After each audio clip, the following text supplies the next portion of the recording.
வணக்கம். என்னுடைய பேர் சுதன். நான் கோவை மாநகர் மாவட்ட இளைஞர் காங்கிரஸுடைய மாவட்ட தலைவர். அதாவது தாவேகாக்கும் காங்கிரஸுக்கும் இப்போ வந்து கூட்டணி உறுதியாகி போயிட்டுருக்கு. இந்த நிலையில் ஆளுநர், தமிழ்நாடுடைய ஆளுநர் தாவேகாவை வந்து ஆட்சி அமைக்க அழைக்கிறதுக்கு வந்து தாமதப்படுத்திட்டு இருந்தார். இது சம்மந்தமாக பார்த்தீங்கன்னா, நேற்று மயிலாடுதுறையில் காங்கிரஸ் சார்பாக ஒரு ஆர்ப்பாட்டம் நடந்தது. அந்த ஆர்ப்பாட்டத்தில் திமுக காங்கிரஸ் தொண்டர்களை வந்து தாக்கியிருக்காங்க.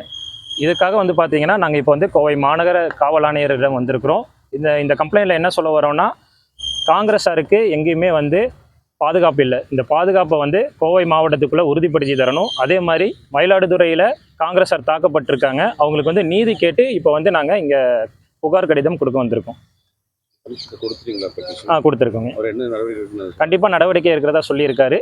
இப்போ பார்த்தீங்கன்னா, அதே மாதிரி இனிமேல் கோவையாகட்டும் தமிழ்நாடு முழுக்க எங்கேயுமே வந்து காங்கிரஸாருக்கு எதுவுமே ஆகாது அப்படிங்கிற மாதிரி அவர் வந்து ஒரு ப்ராமிஸ் கொடுத்துருக்காரு. கண்டிப்பாக இது நடக்கும் அப்படிங்கிறது நாங்கள் நம்புகிறோம். மேலும் இது பார்த்திங்கன்னா, இது ஒரு இளைஞர்களுக்கான மாபெரும் புரட்சியாக வந்து நடந்திருக்கு இந்த தேர்தல். இந்த தேர்தல் முடிஞ்சதுக்கப்புறம் காங்கிரஸ் வந்து தாவேகாவுக்கு ஆதரவு கொடுத்தது எங்களுக்கு ரொம்ப மகிழ்ச்சியான ஒரு தருணத்தில் இந்த மாதிரி நடந்தது வந்து ஒரு கண்டனத்துக்குரியதான ஒரு செயலாகும். மயிலாடுதுறை காவல்துறை இல்லைங்க, இப்போ வந்து நாங்கள் வந்து பொதுவாக கொடுத்துருக்கோம். அதாவது மயிலாடுதுறையும் கொடுத்துருக்கோம், கோவையிலும் காங்கிரஸ் தொண்டர்களுக்கு பாதுகாப்பு வேணும் அப்படிங்கிறது நாங்கள் கொடுத்துருக்கோம். கோவையில் அச்சுறுத்தல் எதுவும் இது வரைக்கும் இல்லை. இனிமேல் எதுவும் நடந்துடக்கூடாது அப்படிங்கிறக்காக மட்டும்தான்.